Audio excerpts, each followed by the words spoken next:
2, 1. Come on. You can do it. This is the fun part. It really is. At least here it doesn't have like a almost 3 minute delay. And we are live. Welcome to Slow News Day Live. It is Sunday evening. My name is Steve Poikin, and I am here in beautiful Boulder Creek, California, where the flannel shirt is our state flag, the pit bull is our state bird, and cannabis is our state flower. I am joined this evening by, presidential candidate maybe, and certainly a voice that we should all be listening to right now, since we live in a cartoon and it only gets weirder. Joining me from just outside of Baltimore, Maryland, ladies and gentlemen, Ian Schlakman. How you doing, man? Hi, Steve. Great to be on the show. I have been out of town all weekend. I think some of the people who watched the show got that message. I went into the middle of the woods, and there may or may not have been mushroom tea involved, and it was a beautiful, beautiful thing. But right before I left for work Friday morning, I read a piece of yours in Medium that basically called certainly some, if not all, of the leadership into the Green Party into account for the way that they've been treating presidential candidates, of which you are or were one. And I know you from the Free Assange vigils, which you were nice enough to participate in. We had a fantastic conversation that evening. That was a wild night. That was you and Adam Kokesh and Tim Canova and like a partridge and a pear tree and 8 other people. It was heavy. And I've been wanting to have a talk with you one-on-one. So it came about because of this article that I'll bring up on screen here in a minute. But kind of tell the good folks at home what's been going on and what prompted you to write this piece. Sure. Okay. So basically, on Wednesday of this past week, 5 out of the 7 candidates running to be the Green Party nominee released a letter, myself included, with a number of grievances regarding the Green Party presidential primary process. And let me be really clear about this. This is the third letter we have written. The third letter we've written. We had 2 previous letters that were signed by 6 out of the 7 candidates. Now this last letter was signed by 5 out of the 7 candidates. And there's a reason that number is so important, and it's because basically on October 6th, the Green Party Presidential Campaign Support Committee, which is the arbitrator, the committee, that's supposed to put on our primary and make sure it's fair, sent us all a letter saying that all of us second-tier, quote-unquote, non-qualifying candidates, of which I am one, will be kicked off the ballot as of November 4th. And the reason they gave was because it's 1 year away from the general election. So I don't really see that as a good reason. I think it doesn't make any sense. I've been boycotting. So after the joint letter came out, me personally, and I'm not really sure why they've been attacking me more than other candidates. I personally have been over and over and over again attacked. Basically, from one particular Green Party co-chair in particular, who is clearly biased about preferring the candidate Howie Hawkins, who will not be kicked off the ballot. And, this has nothing to do with me personally. This is a joint letter written by all 5 candidates to kick off the ballot. I've time and time again said this boycott is about all 5 of us being kicked off the ballot. There's no reason for 5 candidates to kick off the ballot. The Democratic Party has never had a debate with less than 8 candidates on the stage. The last one had 12 candidates on the stage. I trust the Green Party voters that they can select between 7 candidates. I trust that when they get into the the caucus there in their state, that they'll be able to, comprehensively choose the right candidate. I don't think we should be kicking people off of the ballot. I think it's ridiculous. So that's my. I Oh, agree, go and ahead. the more that I read into what's been going on lately, um, the more it kind of seems like the Greens are adopting the Democratic Party model for how to run a primary, and as we've seen, I, over the last several years, but proven in a court of law, the DNC handpicks their candidates. The primaries are basically a show and a fundraising effort. Um, and then they go on to lose in the general to a strongman Republican, Yeah. and I don't want to necessarily levy the the same accusation or modeling of behavior on the Green Party because I'm a proponent of third parties. It's just it's hard to read what you've had to say and what other people have had to say and what I've witnessed over the last 20 years without coming to that sort of conclusion. Well, I do want to be very clear because folks have been attacking me and really mischaracterizing what I'm saying. Folks have been making this very personal about my particular campaign. This isn't about my campaign. I could get into what I plan to do afterwards later, but nothing to do with me personally. This is the fact that 5 candidates are being kicked off the ballot with less than a month's notice. I think that we get attention if the Democratic Party did it. I think the Greens would be outraged if the Democrats did it, even though it's not even our party. So we shouldn't be doing it in our particular party. And I also want to say that I think there are a lot. I am not asking any Greens to leave the party. I've been maliciously attacked for people telling me that that's what I'm asking for. I'm absolutely not calling for that at all. I've said every single candidate who's in the race should stay in the race. I'm not asking anyone to join my boycott of the Green Party. I am asking folks to simply complain if you are a Green and if you have a state committee that you work with, or if you're all part of the national, you should be complaining to the national as well if this is happening. And I actually don't think that everyone. I certainly don't paint the Green Party with a big brush. I actually feel that there is a minority in the Green Party who has chosen to go. I don't know how else to say it, but an election rigging route. I mean, I feel like they're trying to, I mean, it's clear as day. They're trying to pick, one or two candidates to be the only representation of the Green Party, and I think that's atrocious. I don't think that other folks are paying enough attention to this or calling this out enough.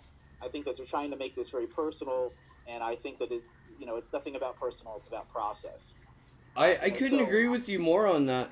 Is there yeah. any way you could turn your mic up just a little bit? I think that might help the process on the audio end.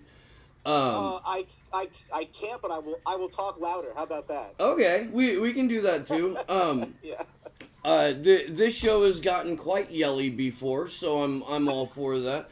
I've basically been away from my audience for the entire week, except for the Free Assange Vigil, um, and I don't get to do this as a profession.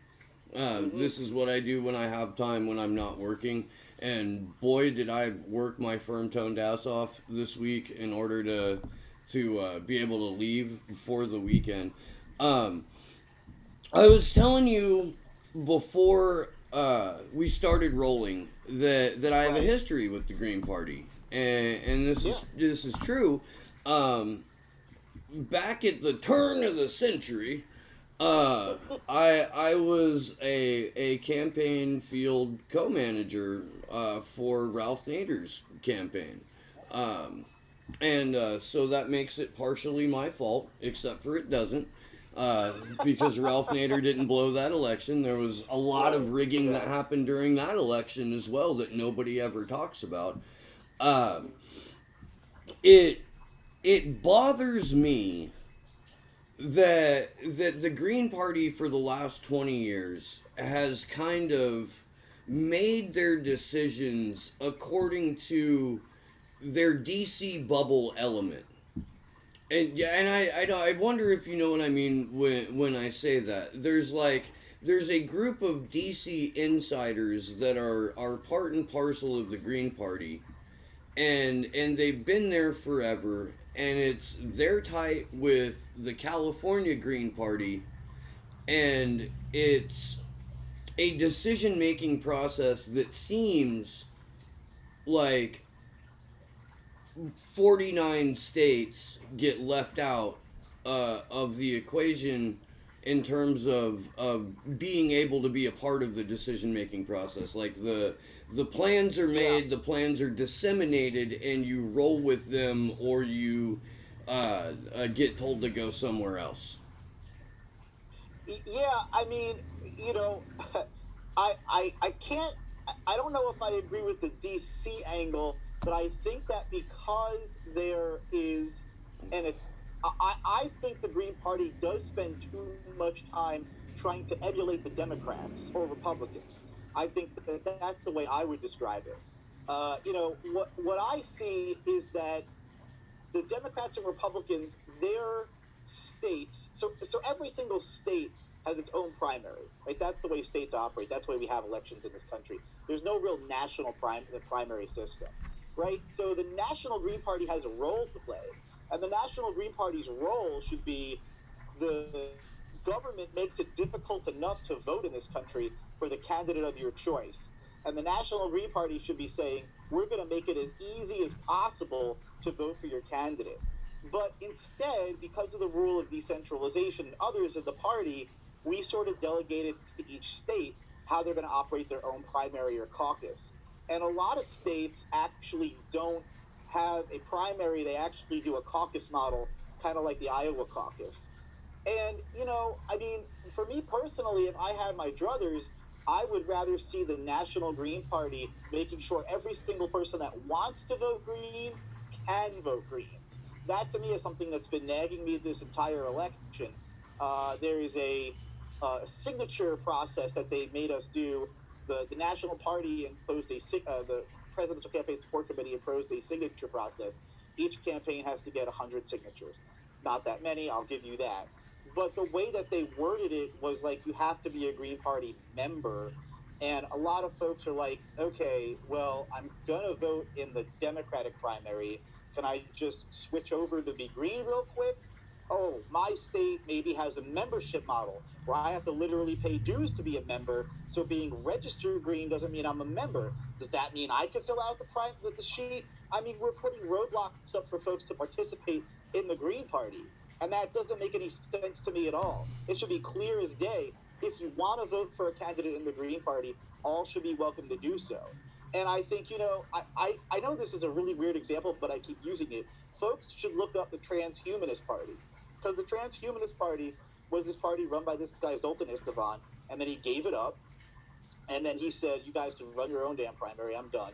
And so the Transhumanist Party laid out clear as day four debates, all online, and then here's 8 candidates that have signed up to be their in their primary, and then all 8 stayed until the end. They didn't kick people out in the middle of it for no reason.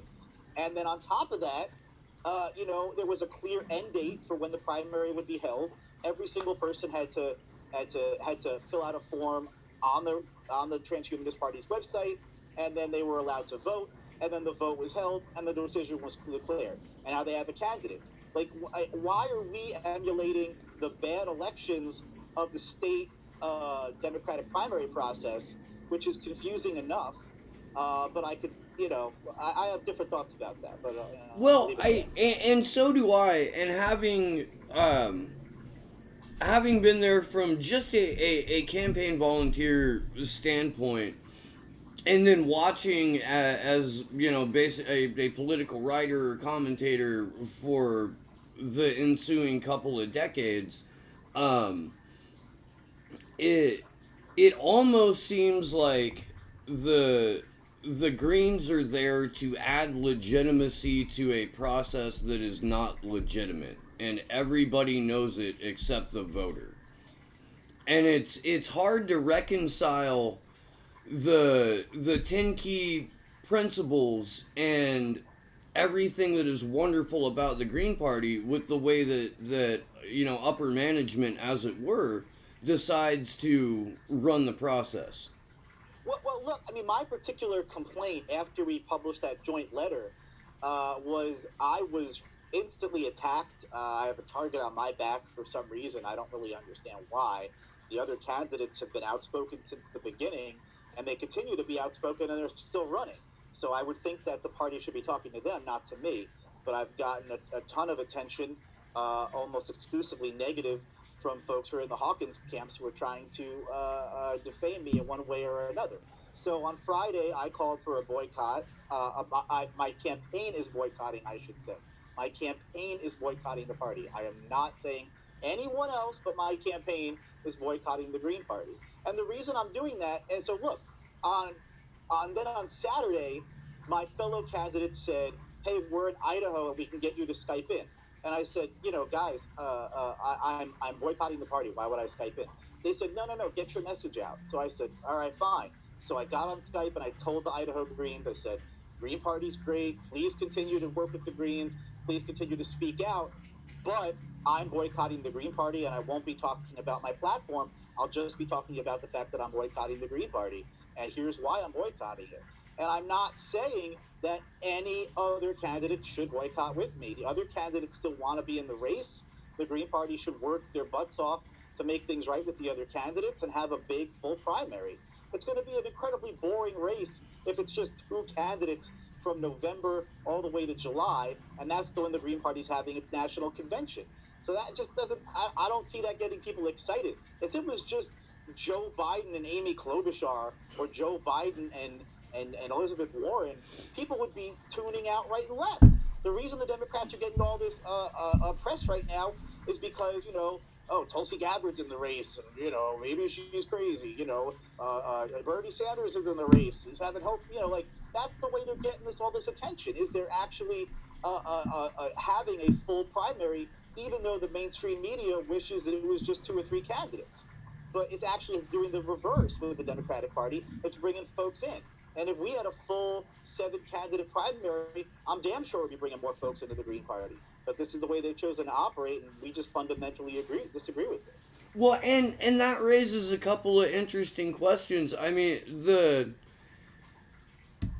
idea that you want a closed or limited process is so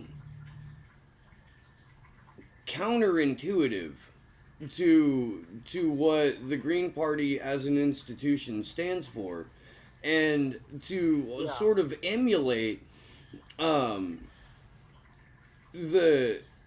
most brazen parts about rigging 2016 while ignoring the key parts about rigging 2020, which is multiple candidates from key states in order to muddy the ballot there. I mean, Tom Perez came out at the end of the Unity Conference and said, oh, we're going to have a huge field. We're going to saturate the field with candidates. And a handful of us went, so it'll be easier for you to have a contested convention because you also made it so superdelegates could vote on the second round but not the first. That's true. Telegraphing it to anyone with eyes and ears that you were planning on a contested convention. And I don't know if you can... I don't know if that's something that the Green Party candidates have. I don't know if you can contest a convention within the Green Party. Because, again, when I volunteered, it was Ralph Nader 100% of the way, and there was no question from anyone, really. He was the pre-selected presumptive nominee, and everybody was kind of okay with that. Yeah, I think what you're seeing here is a big cultural shift.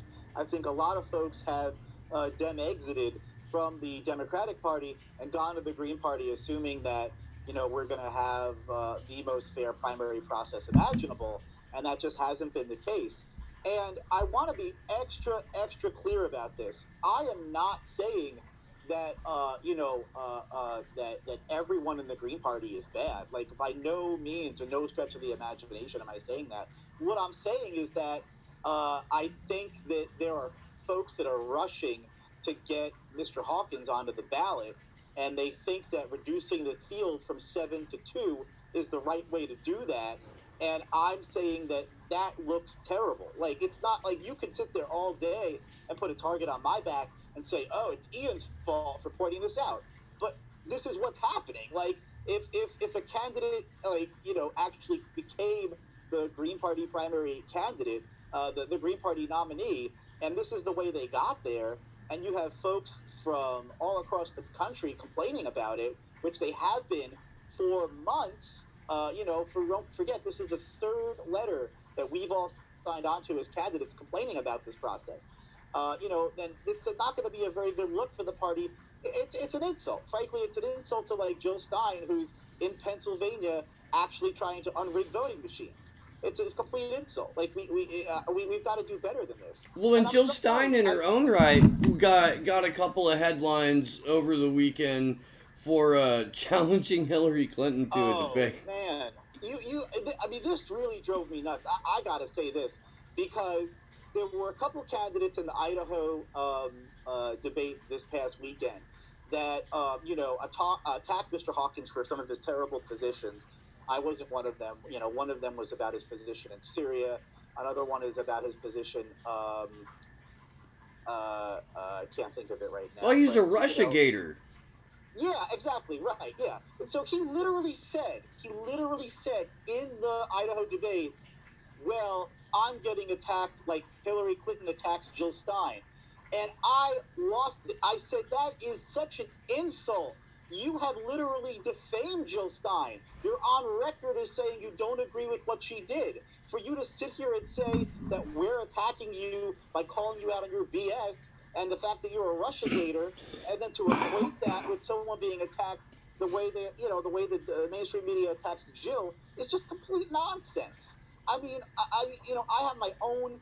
I guess we can get into that if you want, but I have a lot of concerns about this candidate in particular. Yeah, no, on this show I've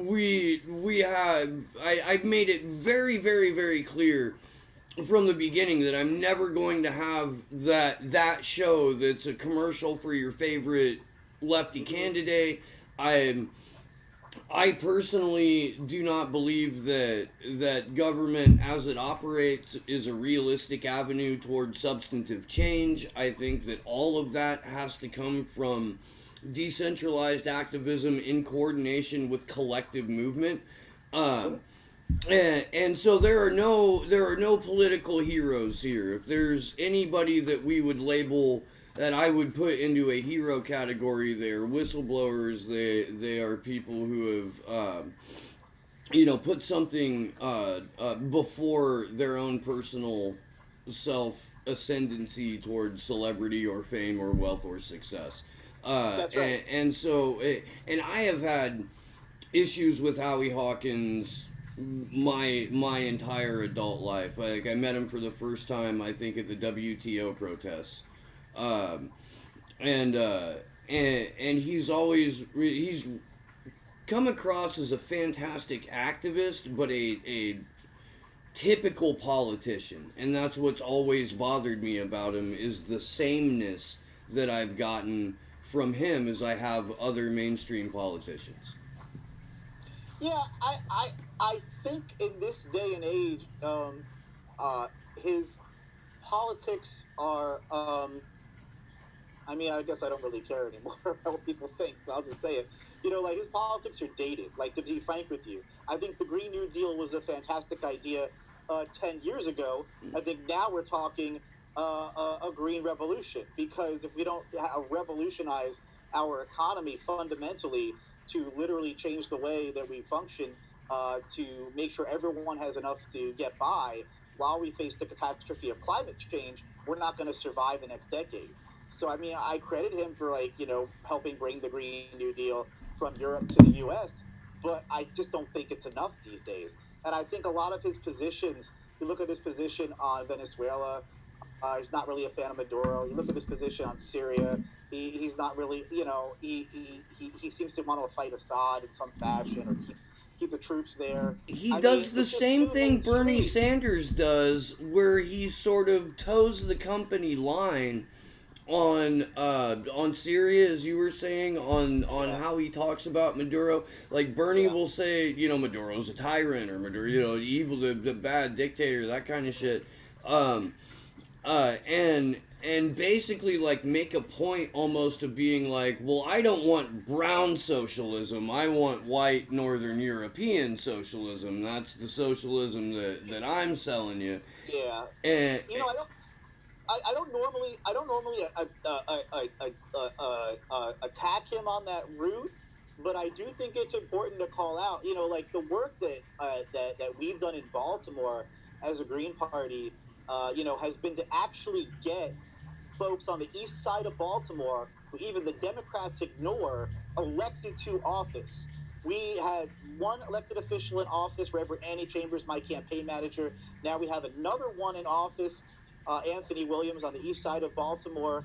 And now we have a third that's about to be announced pretty soon, too. So, like, you know, it's a very different approach to being a Green, to want to make sure that, you know, your party looks good and talks good is one thing, to want to make sure that your party is doing the work on the ground, getting folks elected, especially folks the Democrats have completely abandoned, like those folks in East Baltimore. You know, I mean, that's a very different attitude. It's a very different story. I mean, I'm wearing my Michigan welfare rights T-shirt because I actually went up to Michigan and talked to folks who were welfare recipients who were fighting for their rights to continue to receive welfare up there. Heard their complaints. They have a lot of they were calling for a basic income guarantee way before Andrew Yang was, and they have a lot of concerns about the implementation that Yang wants to put out there. So well, rather than just tell them you're wrong, I said, let me actually talk to you. Like, what is your concerns? How come, like folks are smart. Like, if folks in the in Douglas Holmes public housing projects around the country, they know how to stretch a dollar way better than I do. And I would dare most people, you know, like they know how to survive, like way better than I do. You know, like, so it's insulting. I don't like that Eurocentric attitude of, you know, well, you know, we have the right answer on everything, so that's why we should be the number one party. Like, no, you got to show you're doing the work, and that's what my campaign was all about when I was running. so and let me ask you, do you are you going to take Ian Schlakman for president anywhere else, or are you like what is your what's your next couple of steps here? Have you thought that far ahead, or are you just kind of in the moment right now? No, because I mean, this is what's so crazy about this. I mean, I've said clear as day that I'm boycotting the Green Party. You know, I've asked nobody to come with me in my boycott. I've suspended my campaign. So it's like I'm walking out the door, and rather than just let me leave, folks are like, you know, throwing knives in my back. You know, it's like that's what's so crazy about some of this. I sort of feel like if if if I wasn't saying something that wasn't upsetting people or triggering them, then you know, because I'm upsetting people and triggering them, I kind of feel like I'm hitting on a nerve here for some of these Howie Hawkins folks. And I have to ask the question: why are people that are so biased towards one candidate actually in positions of authority in the Green Party to begin with? When myself and Reverend Chambers, my campaign manager, decided that I'm going to run for the presidency with the Green Party, we immediately said we're leaving office. We're not going to hold an office in the Green Party internally. That would make no damn sense. Why, you know, like everyone who saw the 2016 election knows it's a terrible idea to stay in office and then, like, you know, unbiasedly, you know, like totally biasedly back one candidate. This Well, is not a good look that's for an your party. interesting point because you mentioned in your article that there are people that are involved in the Hawkins campaign who are also involved in one of the steering committees, right? Or did I have that? Quite a few, quite a few. I would say it's almost hard to find a national committee that doesn't have a Hawkins supporter blazingly on it. And look, I'm not saying that folks don't have implicit bias or that, you know, they should just shut up and never share who they want to talk about. What I'm saying is that someone that actually founded the Hawkins campaign, that literally was one of the folks that drafted Howie Hawkins, was like their whole thing and was known for it, is still a sitting steering committee member. And on top of that, she's the one throwing most of the daggers in my back, literally making up lies about me and my affiliations. saying that I'm actively with the DSA, haven't been with the DSA for years, other kinds of stuff that I'm not going to get into. It's just atrocious. Like, it's just a bad look for the party. I would hope other folks that are rational are telling these Hawkins folks to stop, because it looks terrible. I mean, I just don't get, if I'm actively saying I'm not supporting the Green Party until this is fixed. Just let me leave. Why do you have to keep attacking? It doesn't make any sense to me. And I think it's clear as day why, because I'm going to not be quiet. I'm not going to go quietly. I'm going to tell people what I saw. I'd be a hypocrite if I didn't. I came to Baltimore, naively thinking that everyone in Baltimore is a Democrat, so Baltimore is going to be this utopian city. And what I found was even the most radical members of the Baltimore City Council, when they saw a problem, they'd still kiss the ass of the damn mayor. And I would repeatedly hound them on this and say, why are you not going after the mayor? Go after the mayor. Tell people how bad she is. And they'd say, well, if I did that, I wouldn't have access to the committees. I'd make a lot of enemies. There'd be so many problems for me. People wouldn't pick up my calls when I called the Department of Public Works to try to get potholes filled. And I said, that's cowardly. That's cowardly. We don't do that in the Green Party. So I mean, I'm not gonna sit back and give my own party a pass for turning a blind eye and wanting to kiss butt to a very powerful faction in the Green Party that happens to be related to Howie Hawkins. Like, I'm not going to do that.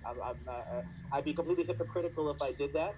And I think other folks in the party should speak out when they see this bias. Has Jamu Baraka addressed any of this at all that you know of? No. I'll say this. I don't know him personally. I know some supporters have talked to him who do know him and are on different things with him. And I know that they've brought a lot of these concerns to his attention. And I hope that, he does something as well. That's all I could really say about it. He's a great guy, great politics. I've met him a couple times, but no, we haven't really heard much from him about this. I want to write to Cynthia McKinney to kind of ask her what she thinks about all this, because when she left the Green Party, she went just about everywhere else, and Well, what bothers me is that what we're hearing, on shows like Primo Nutmeg Show, that's done a fantastic job of exposing Hawkins's Russiagate belief, and he kind of went on a little bit of a rant against Jill Stein on that show, which was very interesting, and I'm glad that folks like you and Primo and other folks like Not Safe for Work are out there, and Cleaver's Project are reporting on the Green Party, because it gets so little attention that I think what the biggest issue is that we're just not used to any level of internal scrutiny in the Green Party, and I think that that's very, very, very unhealthy. It's very unhealthy to never internalize. We're not a family trying to hide a secret. We're a political party trying to pick the best candidate in the most democratic fashion. It's fundamentally what this is about. And sorry, I could go on rants. I'm trying to no, answer your you're question, I fine, man. promise. You're Yeah. among friends. Yeah. So what I wanted to just say is, so what we've heard from Primo Nutmeg Show is that Jesse Ventura, clear as day, said he wants to run with the Green Party, with his running mate being RFK Jr. Like, he said that on someone's show, on someone's YouTube channel. So I'm the only one asking the question. Like, well, if you're going to kick all the candidates off the ballot now, and you don't have your convention until July, are you just gonna like not let Jesse Ventura run? Are you gonna like force him to like sue the party? Like, what is this? Like, it doesn't make any sense to me. So Well, and I gotta question Jesse Ventura's motives of running as a green, as fucking dragging RFK Jr. into it, of trying to take away people who have been active in the party's chances at seeking a nomination. And don't get me wrong, like, I have a lot of love for Jesse Ventura, but he's not a fucking green, Ian. He's not in well, any way, shape, or form a green. well, you Like, gotta watch the interview. Like, he says he's really concerned about climate change now, so he won't be the Libertarians nominee. I've heard a rumor that he's going to run as an independent as well, but I heard him literally say out of his own mouth he's going to run as a green. So I mean, I'm just waiting. I'm sitting back and seeing at this point, because I'm not going to be a part of that fight, and I'm wondering what he's going to try to do to get into the race. Well, he can buy his way in, you know? That you see, but this is what drives me nuts. Because in my boycott article on Medium, you'll see that folks who are well connected have told me that there's a way for me to make sure that I'm on the ballot while the other folks will be thrown off. I mean, so anyone that's saying that this is about me being mad that I'm not on the ballot, has nothing to do with that. Like, I've been clearly offered opportunities to get on in different ways. But it's not right for me to use my internal connections or my clout within the Green Party to get myself on the ballot, while the other candidates are just thrown to the wolves. It just doesn't make any sense. We should be better than that as a party. We should expect more as a party. So I mean, yeah, I'm sure he could use his clout. He could probably just threaten a lawsuit and get himself onto the ballot. But that's just a sad state of affairs for me for the Green Party. It really is. Well, and it speaks to how fundamentally corrupt politics in general are when even third parties have, like, I guess, extra procedural avenues by which individuals can come in and become candidates, and you can bypass doing the hard work of being a foot soldier in that movement, moving up through committees, being, earning the trust of people within the party, and you can use cash and celebrity as the deciding factor on who gets to be a party's candidate, let alone nominee. I keep telling folks because there's some really weird alliances going on here. There's some folks that take a more, I think, what would be called a campus view, anti-imperialist view, like I do, of the world, who are aligning themselves with Hawkins, who doesn't really have that point of view. And people are asking me all the time, like, what is going on with these weird alliances? And my answer is simply, there's one faction that wants to grow and take over the party. It's kind of that simple. And like, I don't really have anything to say about that. Like, if you want to get people elected to office in the Green Party, like, I don't have any problem with that. That would grow us. That's a great thing. But you can't use your influence in the party to like biasly push your candidate and your own personal agenda. That just doesn't make any sense. And you're confusing the hell out of people because you're not really fixing up our platform. I think our platform should be more anti-imperialist. I think a candidate like myself or Jean-Louis Baraka or even Jill Stein, I would argue, is more anti-imperialist than Howie Hawkins. It's kind of a I would weird agree way with that.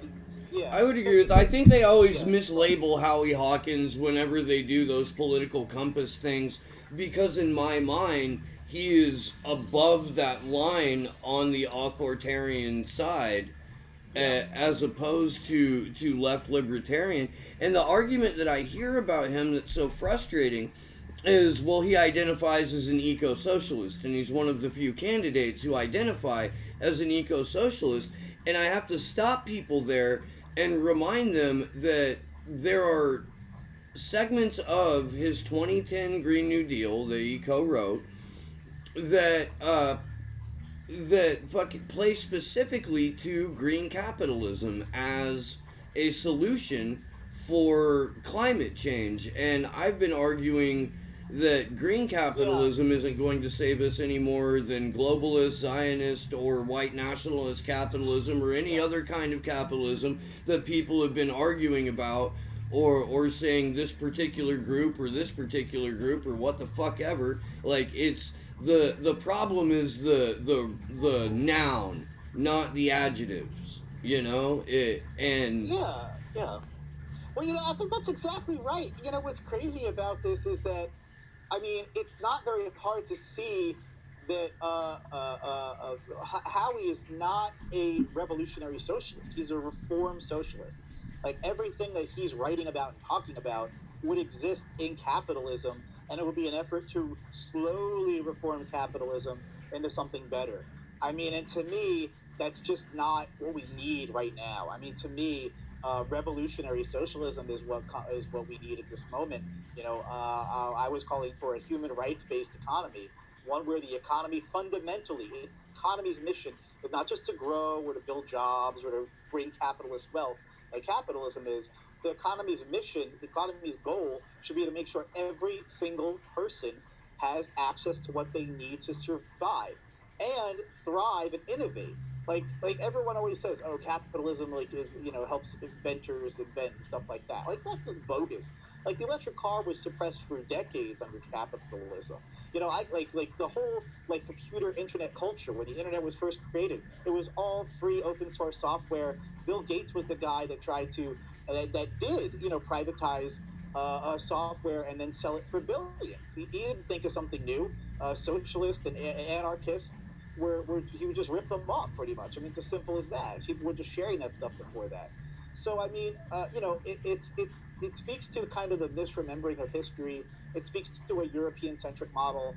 And it speaks to a different worldview. I also think that the world needs a different apparatus than U.S. empire to play policeman. The U.S. police, the U.S. is not the world's policeman, and I think you're never, ever, ever going to convince Trump voters that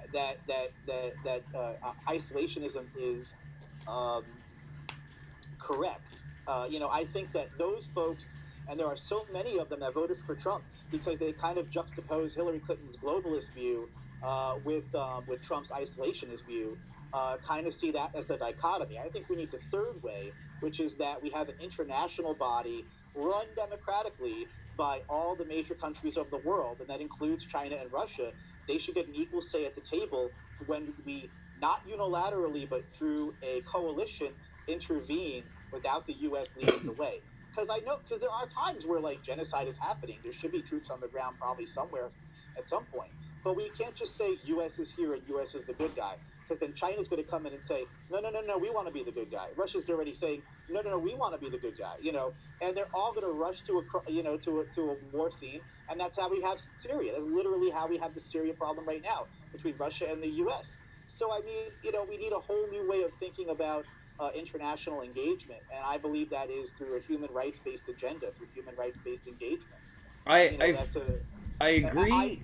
I oh, go ahead. I would say I feel as if we don't redefine work, if Yeah, we don't if we don't alter what work exactly. means Yeah, to include sustainability of the planet, we need don't need a cash based society. We don't right. need a market based society. What we need is a society that values life and the Yes. continuation of life. And the only way that we can really do that, in my mind, is to decouple ourselves from having to chase a dollar in order to be able to not function but barely make your most basic survival needs met.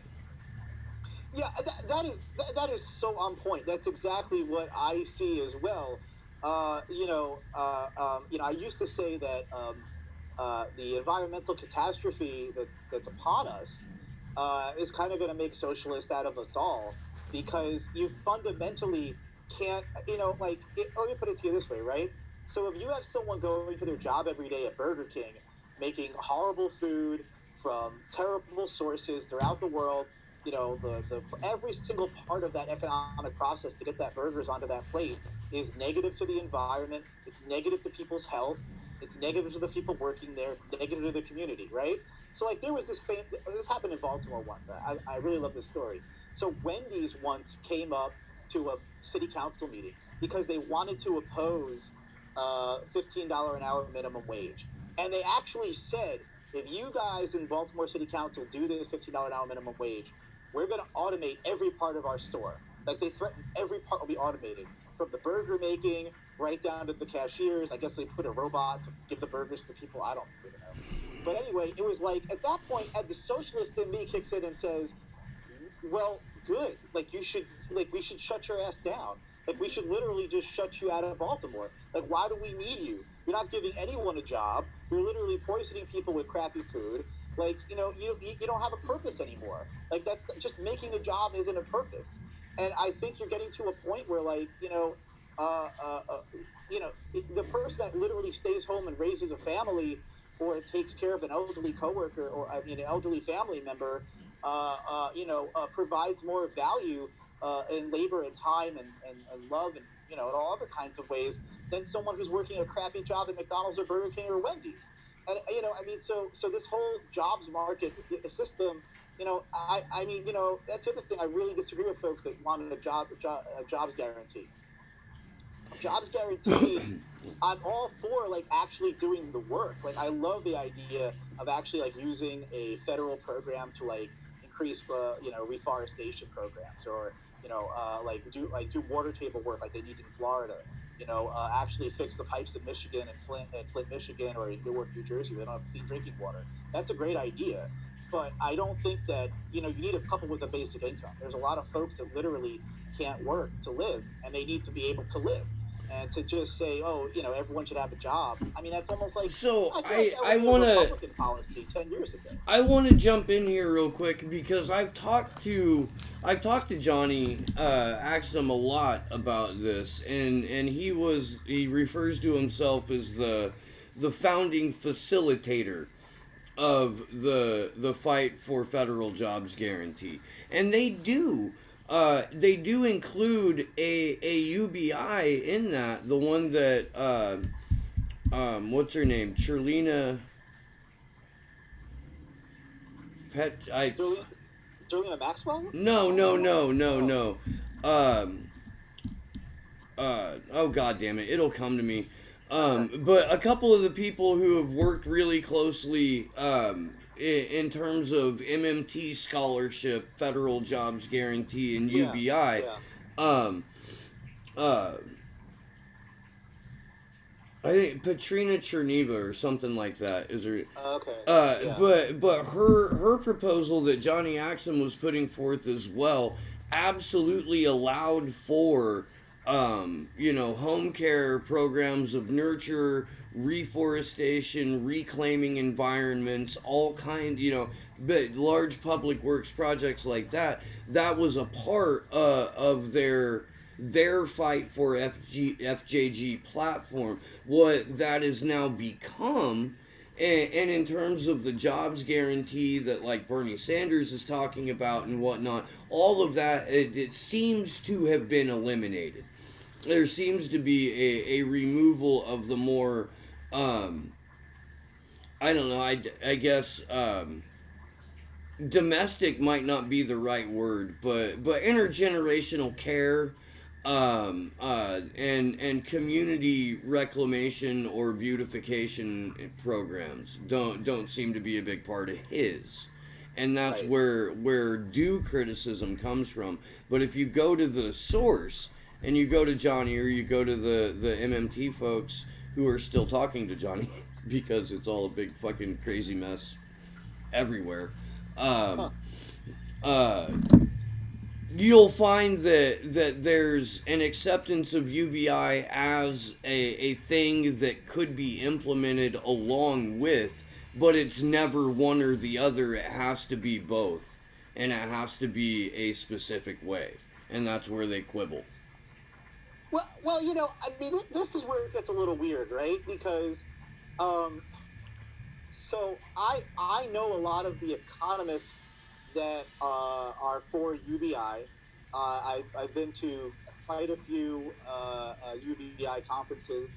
I've spoken out, given a socialist perspective on the UBI, and why I think it's a good transitional demand for a socialist out there. But from what I understand, the Bernie model for a jobs guarantee is based on block grants. And if that's the model, then I'm 100% against it. Because what that means is that every state is going to get bundles of money to then spend how they want. And let me tell you, I mean, Maryland is crazy corrupt. Baltimore is even worse. And I can tell you right now, I mean, we just had a mayor that was kicked out, that was literally removed from office by the FBI because she was getting favors in the terms of buying her children's book by a bunch of different, like, very prominent state institutions, everything from University of Maryland to Johns Hopkins University. to the local school system was involved with this scandal. It was crazy. And what happens is the mayor's removed, and all those institutions are still there. And we're all told, oh, those institutions are nonprofit and educational, and they're all good guys run by good people. So if those block grants actually came to Baltimore, which I'd be for, I have no doubt in my mind that the current administration would funnel those block grants to those institutions. Those institutions would squander the money, and no one would actually be uplifted by that. So I am for a completely different system. I've seen the poor in Baltimore get screwed over too many times. I want them to directly have access to what they need to survive. And until that is like I'm all for like full service, universal service, but I just think a universal basic income helps us get there faster. I there's parts of that that I agree with. I wanna circle back around to something that you said about the way that money affects the institution, and I want to sort of pose this to you in terms of the Green Party.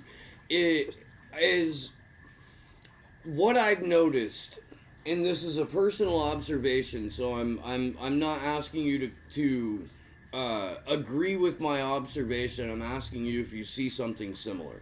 In that the the way that we operate in the US, in the style of capitalism that we have, even our left leaning organizations inherently protect the institution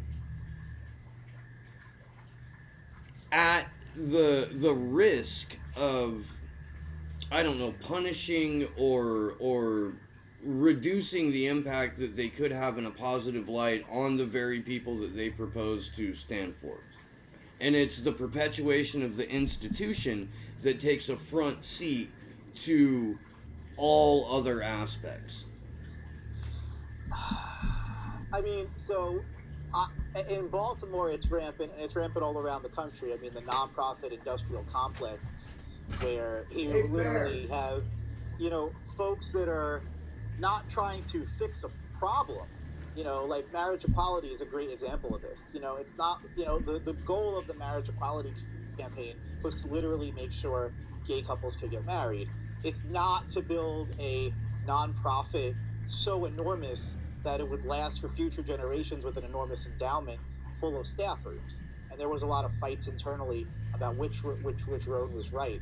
I don't think I worry about the Green Party, because the Green Party going down a road for our party to have so much money that we have, like, people trying to hold on to staff jobs.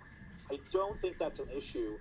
One of the folks, well, I mean, so we have a good relationship with the people that were in staff for the Green Party, and now there's really barely any staff at the Green Party. So I don't think that's really an issue. I think what's more of an issue is the campaign itself. Because I will say this, now that I'm not running anymore, I could just openly say this. I am 100% against the Green Party wasting its time to get matching I funds. did. I think matching funds are a terrible idea, public matching funds. And the reason I think that isn't because I don't want to see the Green Party get more money. The reason I say that is because Jill Stein was mercilessly attacked, just mercilessly attacked, basically because she got matching funds. Because the second you call the FEC and you get that public matching fund money, they send you to an audit department. And the auditors are basically those folks that we all dread about, who are party insiders in one Democratic Party or the Republican Party. They hate the Greens. And they're going to go through your records with the fine tooth comb, and they're going to keep you in a perpetual audit for decades. And I mean, it's a biased, unfair process. I don't think the Green Party should participate in it. I think by participating in the matching fund programs, we're giving the message that, hey, all good here. We're the Green Party. We're getting matching funds. The system's working. It's not working. It's broken. The federal matching fund program is a disaster, and it should be reassessed and redone. It only helps millionaire candidates. And, like, that's, I don't really, the system is the system, right? The system is broken. So I understand being a candidate and saying, I want to raise $1 million. Sure. I mean, Jill Stein raised $1 million, like multiple times. So I don't really have a problem with that. I just think that we should be talking more about the systemic brokenness of the problem of the system. I don't think we should be participating to a level where it looks like we're giving our checkbox of approval because we're participating in getting public matching funds. Even the Democrats don't really bother with it anymore. It's sort of a joke of a system. So I mean, I think that's a big problem that I see growing in the Green Party, and I also see the systemic problem of, you know, I don't. I wish there was. I don't think there was like an institutional conspiracy in the Green Party, one way or another. But I do think Greens are way too interested in emulating the Democratic Party and what they see. I mean, I wish we lived in a world where getting actual. I mean, my whole thing was that I want a model that acts like the DSA's electoral model. And I don't mean to we should be the DSA or anything like that. What I mean is that the DSA did the work on the ground. They got candidates elected on the ground, Greens, Independents, and Democrats. They actually did endorse my campaign. I was a Green Party candidate back in 2016. And then when they won those elections, they won, I think, one or two elections the first year. Then they got state house victories all across the country. Then, like, Lee Carter was like a surprise victory in the Nova area, North Virginia area. He got elected to state house. And then finally, after that, they were ready to get someone elected to Congress. Like, if you do the work fundamentally, you support your down ticket candidates, then you're actually going to grow your party. People want to see victories. If you just focus on raising a ton of money with your top of the tier ticket, or getting ballot access and then abandoning your down ticket candidates, I just don't really understand the point of that. I don't think And it'll that's grow. always been the thing that I've never understood about the Green Party, because as you were saying, and as we've seen, the Republicans have made a career out of doing this for the last 40 years, Right, starting at the local level, going straight to not just city councils, but right. school boards and every other Yeah, conceivable electable position, and going from there up.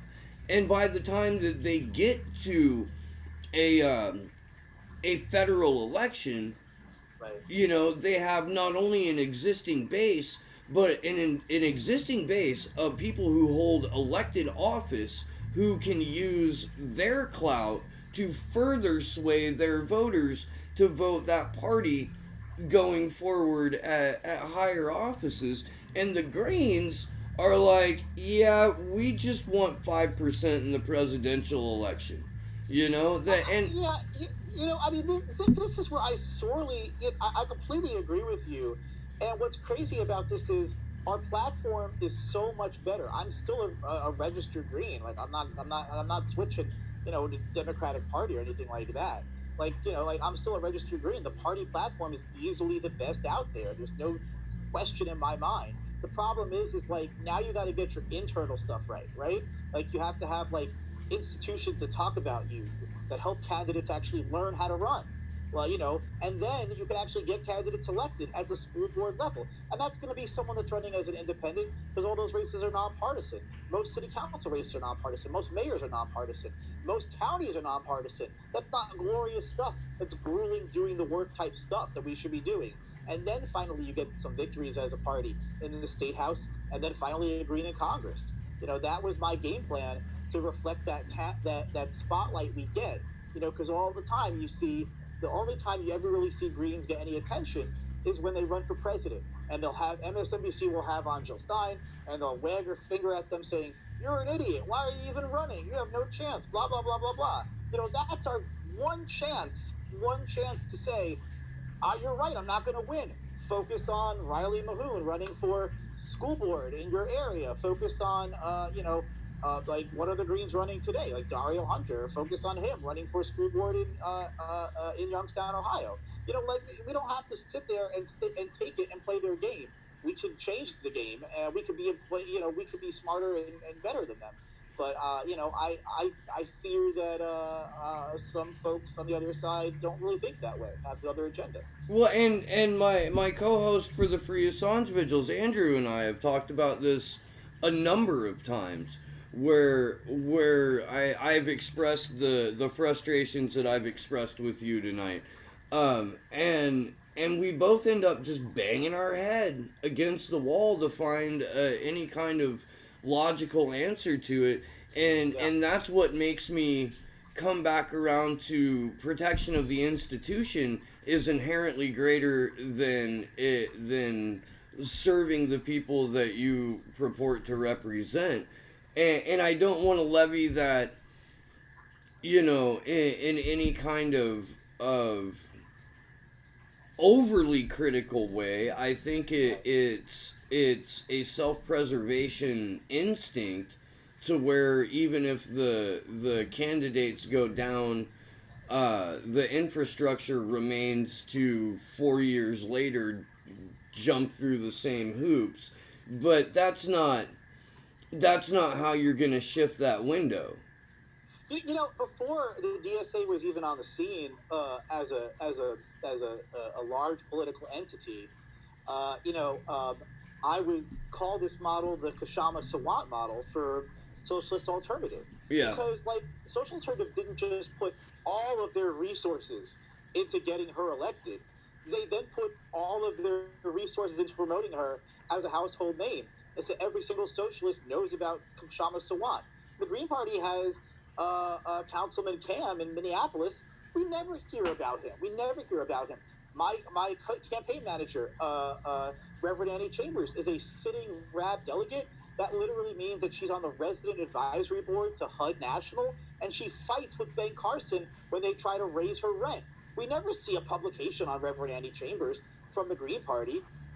Even Dario Hunter, who's still in the Green Party race in Youngstown, Ohio, the school board there is literally being like shut down, and he's still trying to keep it afloat. And we don't see anything about that either. Like, so we're shooting ourselves in the foot by trying to focus on this national presidential election.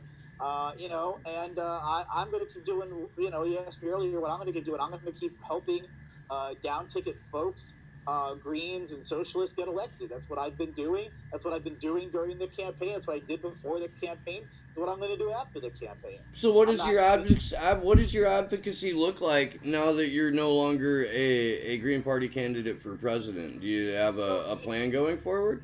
yeah, I mean, to be clear, I'm boycotting the National Green Party. I don't really think that the leadership at the National Green Party is taking these concerns by my five fellow candidates and more seriously. They have never really responded to any of the joint letters we wrote. We had an annual national meeting where these concerns publicly came up, and some folks just walked out of the room and said, "Nope, I don't want to deal with this. I got my candidate already." And so I think that's just shameful. That's where my boycott is, but I'm all for having we like in Baltimore, Maryland, we desperately need an alternative to the Democratic Party. The Democratic Party is a one-stop machine. Republicans are going to have no chance of actually winning an election. When I ran for city council there, I came in second place in a four-way race. So I think the Green Party, and then we have two elected representatives right now in the east side of Baltimore. So I mean, I think that that's where we're going to keep growing. That's where we're going to keep focusing our energy. I'm also working. I work with a lot of socialist groups. I work with a lot of Black liberationist and Black socialist groups as well. I work with groups like National Welfare Rights. So we're going to keep calling for what we've been doing. We're going to keep doing on the ground organizing wherever we need to go. But it's not, it's a shame. I mean, we haven't really gotten any institutional support from National Green Party anyway. So I don't really feel like this will affect my on the ground work back in Baltimore. But I'm trying to get a protest together just this week coming up. Last week I was talking to folks in Baltimore about getting a protest coming up soon because they're trying to shut down yet another public housing project in Baltimore, Maryland, and it's completely illegal to shut down public housing projects unless you get the signature of the resident advisory board, the actual residents who live there, and say, yes, you can shut me down. So whenever you see a public housing project being shut down, just know it was probably done illegally, or they tricked some poor resident who didn't know what they were signing into signing a document saying they could do so. So, that's just a little aside there for your audience. But that's the kind of work we're doing on the ground right now. I mean, my campaign has stopped running for president, but we're still doing the work. We're still doing stuff on the ground. That's awesome, Ian. I gotta wrap. Uh, I want to thank you very much for coming on the show and for being so forthright about all this mess.